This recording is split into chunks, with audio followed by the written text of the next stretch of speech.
I am writing this from rehab as part of my therapy.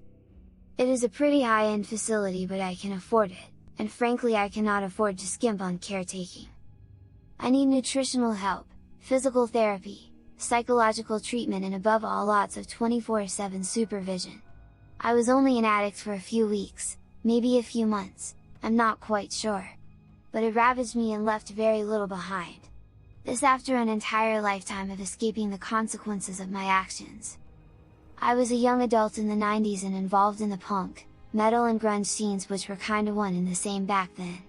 I never really had any talent, but I had my father's money and I could turn a few $1,000s into a concert, after party, drugs and meaningless hookups, and somehow end up with more money than when I started. I had a knack for business and I knew everyone on the scene, not just the bands but also the club owners, drug dealers, sex workers, and rich people looking to party like rock stars. I mostly met them through my father's financial firm where I worked as a junior trader.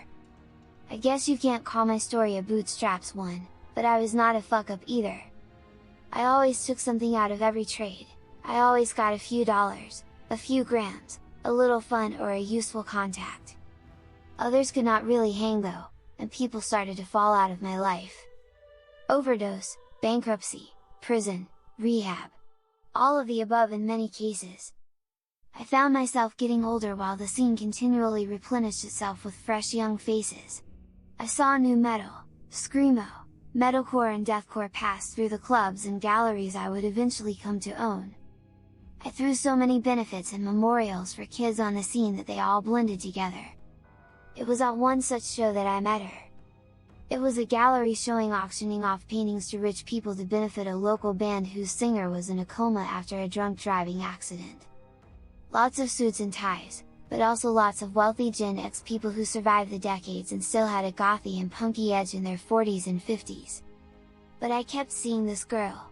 Short skirt and military surplus jacket, with a beautiful smile and lots of pain in her eyes. She was magnetic, charismatic, and tragically compelling. I made a point of talking to her and found out that she was in fact homeless, couch surfing but not really knowing anyone with a couch. She had moved to the city looking to get away from her hometown, but things were just not working out for her. I told her that I had a couch, and got her a glass of champagne. Later that night I would see her emerge from the bathroom at my condo, freshly showered and wrapped in one of my nice towels I put out when I'm expecting guests. She went over to her bag, I assumed for a change of clothes, but instead she sat next to me with a baggie and a syringe. I do not have an addictive personality, but I also have a hard time saying no. I do not mess with needles, so I snorted a little bit and then watched her cook and shoot up. I always felt guilty doing this, being able to dabble in a drug that ruined the lives of many people I knew, and doing so without getting hooked. One more privilege I was born with, one more consequence that would never catch up to me. She stood up and dropped her towel, exposing a very lean and attractive body. Honestly, I would have been okay with her just spending the night on my couch, that is the way these things often go, but I'm never one to turn down a good thing.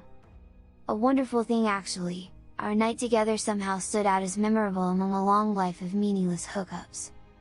It was not anything she did or I did, but who we were together. I gave her my business card the next morning and told her that I would always be around while she gets her living situation figured out. And then she never called, and for the first time I found myself missing somebody, craving somebody. I didn't even know her name, but I knew there was a chemistry with this person who was half my age. I had dumb fantasies about explaining my young girlfriend to my cynical Gen X friends, who would point out that they have kids her age graduating college this year. This daydream would make me laugh, and it would make me feel lonely. Then I got the call, not from her but from the coroner. Apparently the police raided some basement party, and when they broke down the bathroom door they found her overdosed.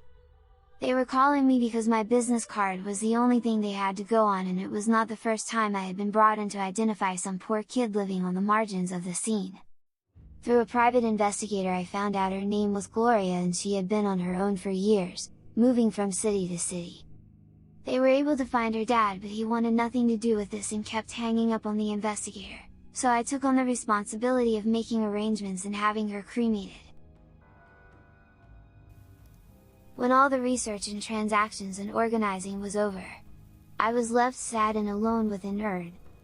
I was not a fan of grief, so I did everything I could to get drunk and numb, but I kept feeling her absence in my system. For once I was like a junkie, craving something, having irrational junkie thoughts. I had a perverse idea that felt like a tribute to the night we met, a perverse idea that I could not get out of my head.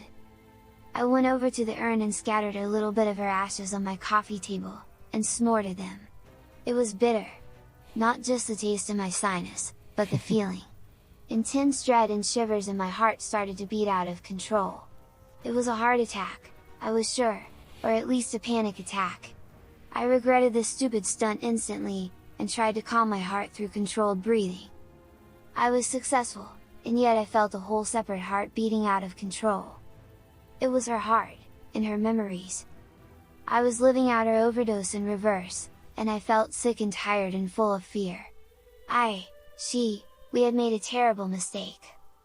I rode that experience for what felt like forever, and it eventually mellowed out into a sense of euphoria. I had little fragments of memories and experiences, of what she had gone through in the last few days of her life. A nice boy that she kissed, that seemed to genuinely want to help her and was not predatory or manipulative. Wait, was I predatory? Did she see me that way? Either way, other happy memories bubbled up, like some delicious pizza she bought after singing on the streets for money.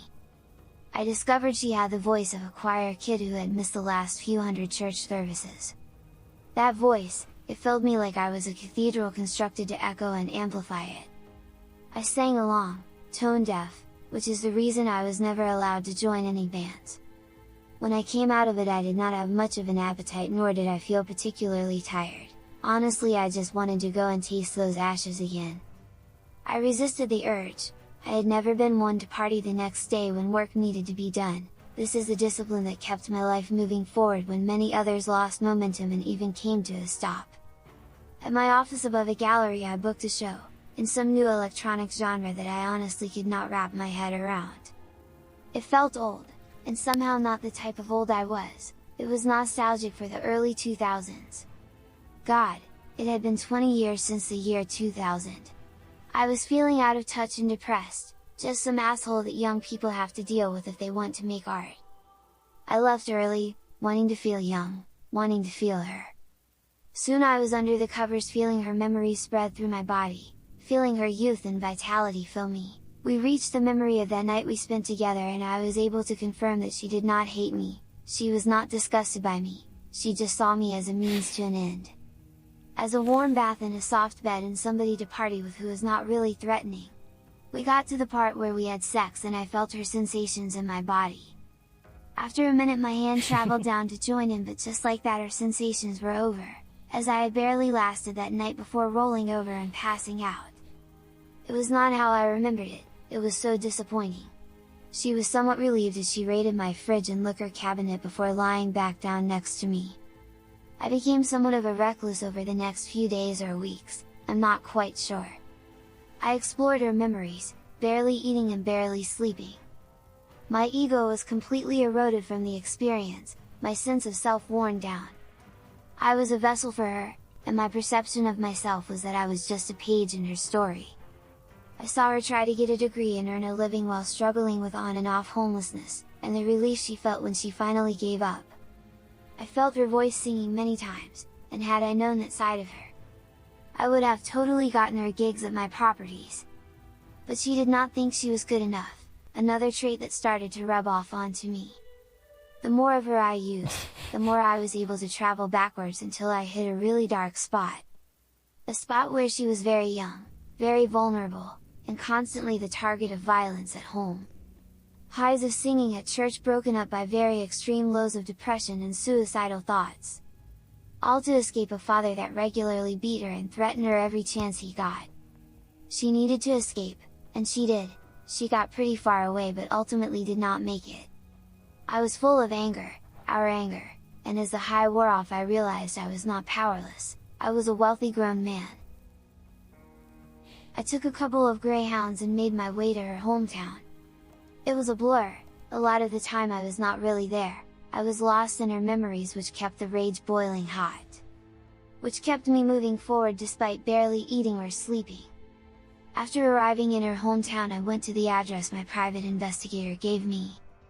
I would watch that shitty old house and stalk the person living there, until I was able to get a good look at him. He was older, changed by the years, but still very much our tormentor. That night I would ambush him as he drunkenly stumbled home from a bar, and it was messy.